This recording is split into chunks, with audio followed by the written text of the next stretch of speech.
All I wanna do is wake up to your face, laying low, complicated days erase. Now, wouldn't trade anything, found my prodigal, man, I feel so lucky. And I wanna let you know you take away the pain when my mind is driving me insane. Never hesitate to who you always give me all the love you have. Assalamualaikum warahmatullahi wabarakatuh. Waalaikumsalam warahmatullahi wabarakatuh. Apa kabar semuanya?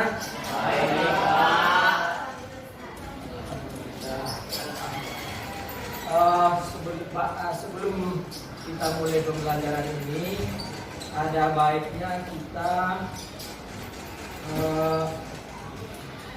membuat keyakinan kelas supaya kita bisa termotivasi untuk melakukan perbaikan nilai-nilai pendidikan di lokal kita ini.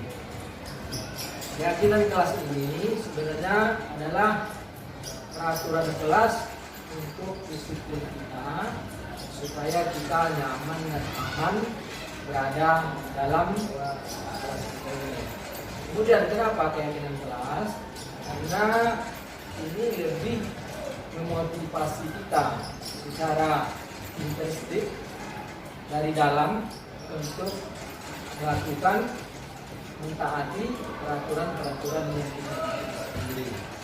Baik, akan Bapak bagikan kertas ini.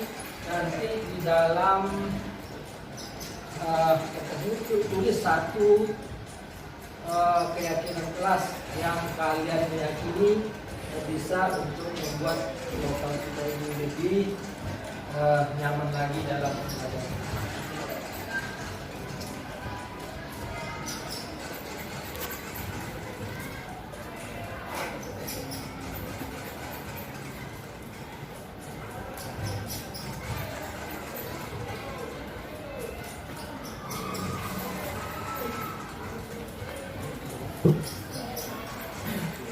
Kemudian nanti setelah kalian bikin, nanti ditempel satu-satu tempat, ya. Silakan sekarang bikin keyakinan kelas.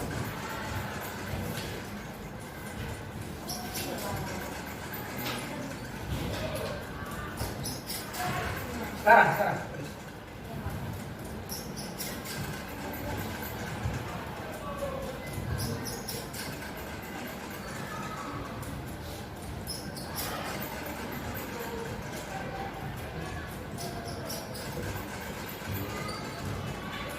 Jadi sekarang coba kamu tempelkan, kamu di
Jadi keyakinan kelas kita yaitu yang pertama masuk kelas tepat waktu, yang kedua menghormati guru dan teman, yang ketiga keluar masuk kelas izin guru, yang keempat buang sampah pada tempatnya, yang kelima sopan dan santun, yang keenam tidak menyela ketika guru mengajar, yang ketujuh mengerjakan tugas tepat waktu, dan yang terakhir kedelapan tidak membawa HP.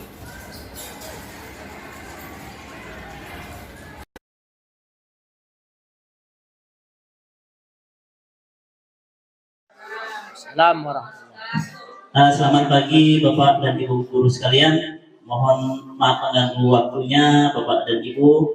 Pada kesempatan pagi hari ini kita akan mendengarkan paparan dari Bapak Japar SAG mengenai budaya positif.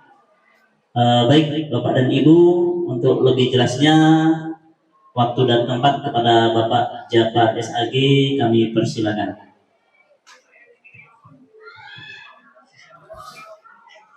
Assalamualaikum warahmatullahi wabarakatuh. Waalaikumsalam warahmatullahi wabarakatuh. Selamat pagi dan salam sejahtera untuk kita semuanya. Bapak Ibu guru yang saya hormati, pada pagi ini kami minta waktu sedikit untuk mengambil video untuk memenuhi tugas kami sebagai calon guru penggerak, tepatnya di modul 1.4 aksi nyata tentang budaya positif. Sebelumnya bersyukur kita kepada Allah SWT yang mana pada pagi ini kita diberi kesehatan dan kesempatan untuk hadir di sini di sekolah kita ini untuk melaksanakan tugas kita seperti biasa. Kemudian salawat beserta iring salam ucapan Allahumma sholli ala sayyidina Muhammad. Marilah sama-sama kita ucapkan dan kita berikan buat arwah yang alam yang lebih besar kita Muhammad sallallahu alaihi wasallam. Baik Ibu Bapak Guru, seperti yang disampaikan oleh Pak Tris tadi bahwa untuk memenuhi kebutuhan siswa kita dalam proses belajar mengajar, kemudian juga untuk menangani masalah-masalah yang ada terhadap pelanggaran-pelanggaran yang dilakukan oleh siswa-siswi kita, baik itu aturan-aturan sekolah maupun keyakinan-keyakinan kelas yang kita bikin. Jadi dalam modul kami, dalam modul 1.4 itu kami mempelajari tentang budaya positif. Budaya positif itu adalah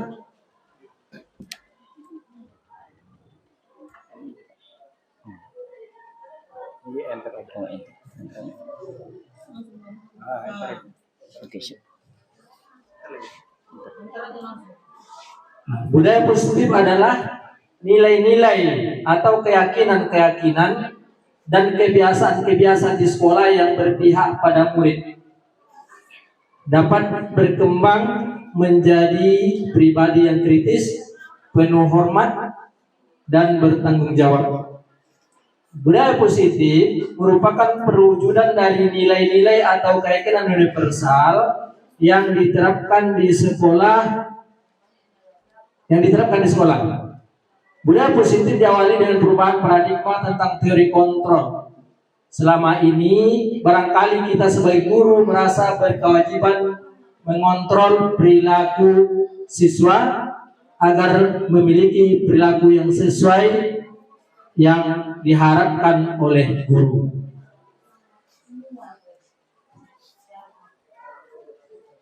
Itu tentang budaya positif. Kemudian budaya positif di sekolah bisa kita lihat adalah tradisi sekolah yang tumbuh dan berkembang sesuai dengan spirit dan nilai-nilai yang dianut oleh siswa.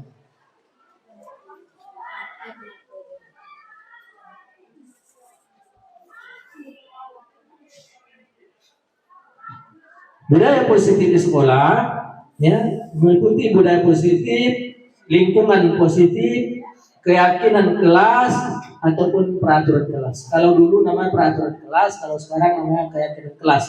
Sebenarnya dua kata yang hampir sama, tapi kenapa dirubah dengan keyakinan kelas? Ini supaya untuk lebih bisa merubah paradigma atau cara berpikir anak, bagaimana merubah kebiasaan anak itu bisa berubah dari biasanya takut kepada hukuman, itu berubah menjadi dari dalam atau interistik, ya. Jadi diharapkan anak itu berubah karena kesadarannya, gitu. Kemudian sebelum kita melihat permasalahan atau mengambil keputusan atau mengambil posisi untuk menerapkan disiplin sekolah, ya. Kita lihat dulu ada 5 kebutuhan dasar manusia. Ya.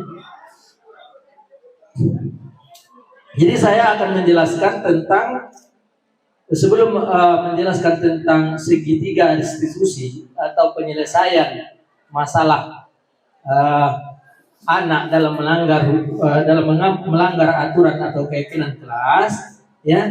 Jadi kita lihat dulu 5 kebutuhan dasar manusia. Kenapa? Karena nanti apabila anak melanggar peraturan atau melanggar keyakinan kelas, itu disebabkan oleh tidak terpenuhinya 5 kebutuhan dasar manusia ini. Apa 5 kebutuhan dasar manusia itu? Yang pertama adalah kebutuhan untuk bertahan hidup. Kemudian yang kedua, kebutuhan akan cinta dan kasih sayang. Kemudian yang ketiga adalah kebutuhan akan kebebasan. Kemudian yang keempat, kebutuhan akan kesenangan. Kemudian yang kelima adalah kebutuhan akan kekuasaan. Apabila salah satu dari 5 kebutuhan ini tidak terpenuhi, ya, maka disitulah akan timbul permasalahan pada diri manusia atau pada diri siswa kita. Jadi nanti dalam memproses masalah anak, ya, dalam segitiga restitusi, nanti apa yang segitiga restitusi akan saya jelaskan, ya. Kita harus melihat ini dulu, apa yang tidak terpenuhi, ya, dalam masalah anak ini, dalam masalah kebutuhan dasar anak ini. Umpamanya dia sering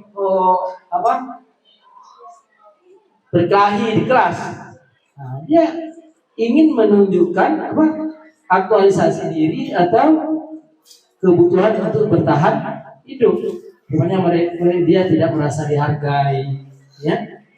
Baik, itu tentang kebutuhan dasar manusia. Jadi apa permasalahannya? Kita lihat kebutuhan apa yang tidak terpenuhi dalam kebutuhan anak tersebut atau siswa kita tersebut. Kemudian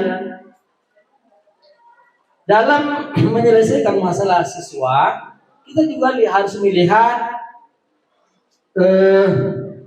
posisi kontrol kita sebagai guru, ya. Dalam budaya positif di sekolah, ya,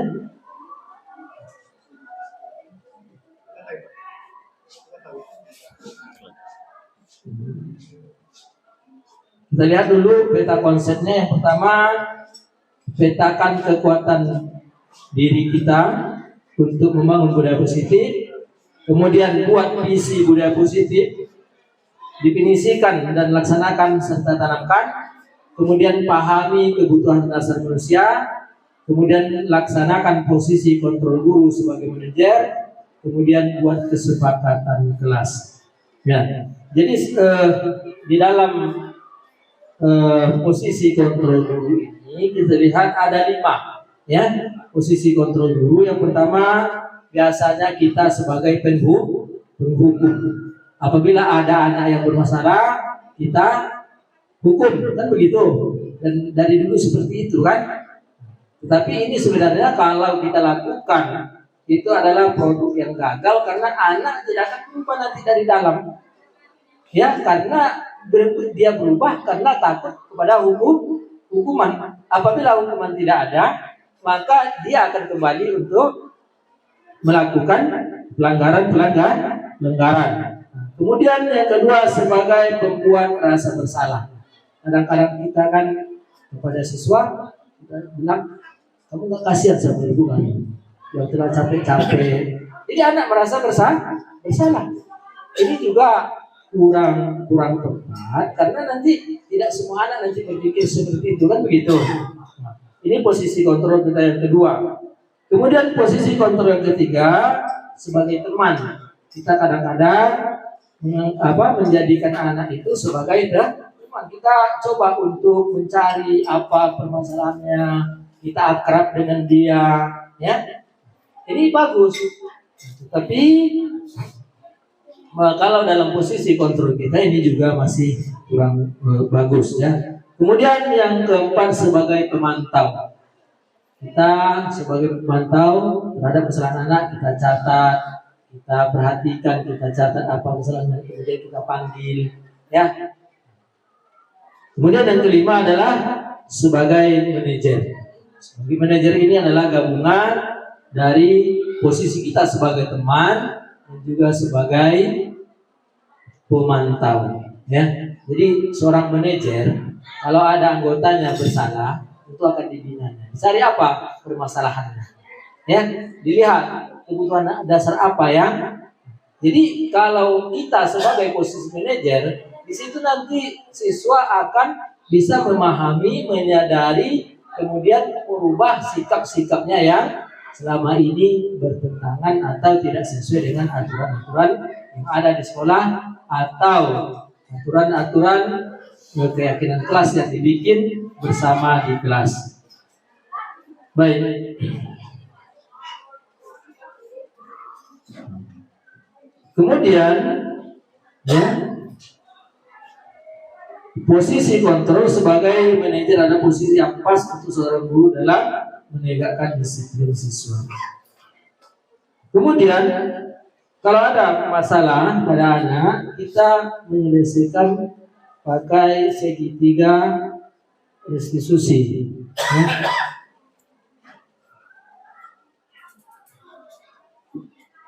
Apa itu segitiga restitusi? Ya, ini bisa menjadi acuan guru untuk membantu siswa dalam mencari solusi pemecahan masalah yang ada pada dirinya. Ya, segitiga restitusi adalah proses menciptakan kondisi bagi murid untuk memperbaiki kesalahannya, sehingga karakter mereka lebih kuat nanti ketika kembali ke kelompoknya. Maksudnya begini, dalam segitiga restitusi ada 3 langkah ya yang kita lakukan untuk menyelesaikan masalahnya. Yang pertama apa itu? Menstabilkan identitas. Ya, artinya apa? Kita panggil anak itu, kemudian kita tanya, menurut kamu perbuatan yang kamu lakukan itu pokoknya ada melanggar, pokoknya lambat datang dia, terlambat datang ke sekolah, ya, kita panggil, kemudian kita tanya, menurut kamu perbuatan yang kamu lakukan tadi itu benar atau salah? Ya, salah Pak katanya. Itu namanya apa? Menstabilkan identitas. Artinya dia mengakui kesalahannya. Nah, kemudian kita bisa saja berbincang dengan dia bahwa semua orang pasti pernah salah. Tidak kamu saja. Artinya kita bawa dia berdialog gitu. Kemudian setelah menstabilkan identitas tersebut, kemudian kita validasi tindakan yang salah. Artinya apa? Karena kamu pasti punya alasan kenapa kamu melakukan itu. Oh ya Pak, saya pokoknya malam tadi saya lambat tidur karena main game. Ya? Kemudian kita tanya, apakah itu benar atau salah? Bisa saja kamu main game, tapi harus lihat waktu, jangan sampai tidur terlalu malam. Kita dialog dengan mereka tentang kesalahan yang mereka lakukan. Kemudian yang terakhir adalah menanyakan keyakinan. Kamu tahu ini adalah tindakan yang salah, melanggar aturan, ya? Bagaimana seharusnya kamu ke depan? Jadi kita tanyakan itu kepada bagaimana? Oh, saya akan bermain game Pak, tapi dengan waktu yang dikontrol. Kemudian saya akan berusaha untuk datang lebih awal. Ya, kemudian apa lagi? Akan merubah apa yang telah saya lakukan. Jadi itulah tentang penerapan budaya positif di sekolah. Ya, sebagai intinya kita harus melihat pertama itu kenapa anak melanggar aturan, karena ada salah satu dari kebutuhan dasarnya yang tidak terpenuhi. Dan kemudian juga yang kedua kita harus melihat posisi kontrol kita sebagai seorang guru, ya, apakah sebagai seorang penghukum.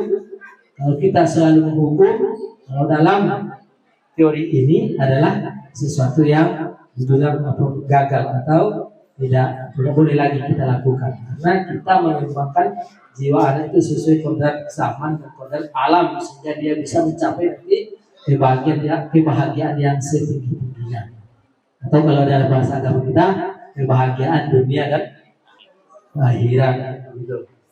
Kemudian dalam menegakkan disiplin di sekolah kita bisa memakai posisi kontrol tadi, ya, segitiga restitusi tadi, yaitu ya proses menciptakan kondisi bagi murid untuk memperbaiki kesalahannya, kemudian karakter mereka lebih kuat ketika mereka kembali ke kelompok, tidak merasa bersalah, tetapi merasa ingin merubah apa yang telah dilanggarnya dari dalam dirinya. Itu saja mungkin.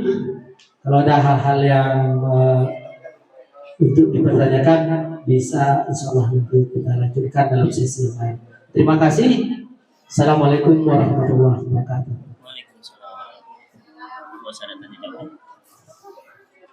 Baik, terima kasih kepada Bapak Jafar SAG yang telah menyampaikan paparan tentang budaya positif di sekolah. Bapak Ibu sekalian, mudah-mudahan ada manfaatnya bagi kita, ya, memberi pengalaman baru bagaimana kita menjadi guru di masa sekarang ini, sehingga sesuai dengan aturan dan tuntunan yang ada. Demikian kami sebagai pembawa acara, mohon maaf bila ada kekurangan dasar di sini. Terima kasih kepada Bapak Ibu. Wassalamualaikum warahmatullahi wabarakatuh.